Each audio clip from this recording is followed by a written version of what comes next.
Oke, guys, jujur deh, siapa di sini yang sering dengar atau mikir kalau puncak kepuasan itu harus selalu kayak ledakan kembang api yang paling spektakuler?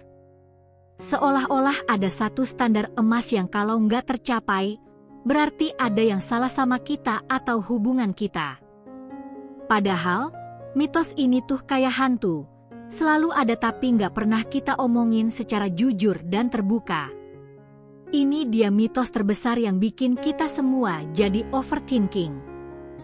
Nah, kalau lo ngerasa relates sama pikiran di atas, tenang aja, lo nggak sendirian kok. Banyak banget dari kita yang kejebak sama ekspektasi nggak realistis ini, entah dari film, media sosial, atau omongan teman. Rasanya kayak ada beban berat di pundak, takut nggak bisa perform, atau nggak bisa bikin pasangan bahagia. Tapi, di sini kita bakal pelan-pelan bongkar bareng, biar lo bisa nafas lega dan paham bahwa kepuasan itu jauh lebih luas dari yang dibayangkan. Secara sains, puncak kepuasan atau orgasme itu sebenarnya respons kompleks dari tubuh dan otak kita, bukan cuma satu tombol on-off aja. Ada pelepasan hormon-hormon bahagia kayak dopamin dan oksitosin yang bikin kita ngerasa nyaman, rileks, dan terhubung. Prosesnya melibatkan banyak faktor, stimulasi fisik, kondisi mental, emosi, bahkan mood kita saat itu. Jadi, bukan cuma soal fisik doang, bro, SIS.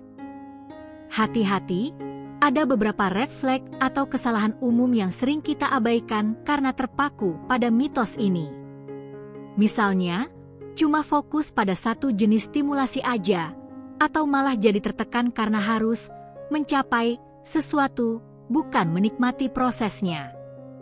Kadang kita juga jadi lupa sama kebutuhan atau kenyamanan pasangan karena terlalu egois ngejar finish line kita sendiri. Ini bisa bikin hubungan jadi tegang dan malah nggak dapet apa-apa. Mitos satu yang sering banget berseliweran di medsos, puncak kepuasan itu cuma ada satu jenis dan harus selalu intens kayak di film-film. Faktanya, kepuasan itu spektrum, guys. Ada yang intens, ada yang lembut, ada yang fokus di satu area, ada yang seluruh tubuh.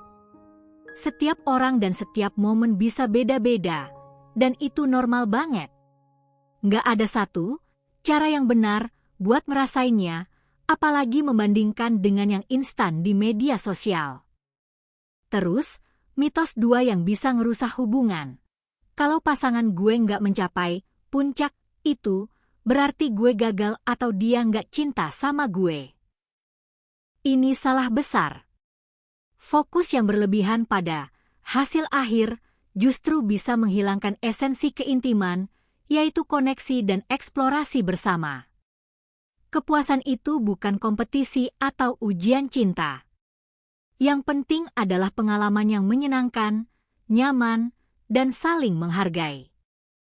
Dari sudut pandang psikologi, kita sering terpengaruh mitos ini karena adanya tekanan sosial dan media yang menciptakan idealisasi. Kita cenderung membandingkan diri dengan standar yang gak realistis, yang akhirnya menimbulkan rasa insecure dan cemas. Ditambah lagi, kurangnya edukasi yang jujur bikin kita jadi gampang percaya sama informasi yang salah. Ini semua bikin kita terjebak dalam siklus ekspektasi yang tinggi dan kekecewaan. Kalau mitos ini terus diabaikan, dampaknya bisa serius loh, baik fisik maupun mental. Secara fisik, bisa jadi ada kecemasan performa, atau bahkan menghindari keintiman karena tekanan. Mentalnya, kita bisa jadi insecure, hubungan jadi renggang, dan kepercayaan diri menurun. Ini bukan cuma soal puncak itu sendiri, tapi juga kualitas hidup kita secara keseluruhan yang jadi terganggu. Oke, jadi apa yang bisa kita lakuin mulai hari ini? Pertama, mulai ubah mindset lo dari harus mencapai, jadi menikmati proses.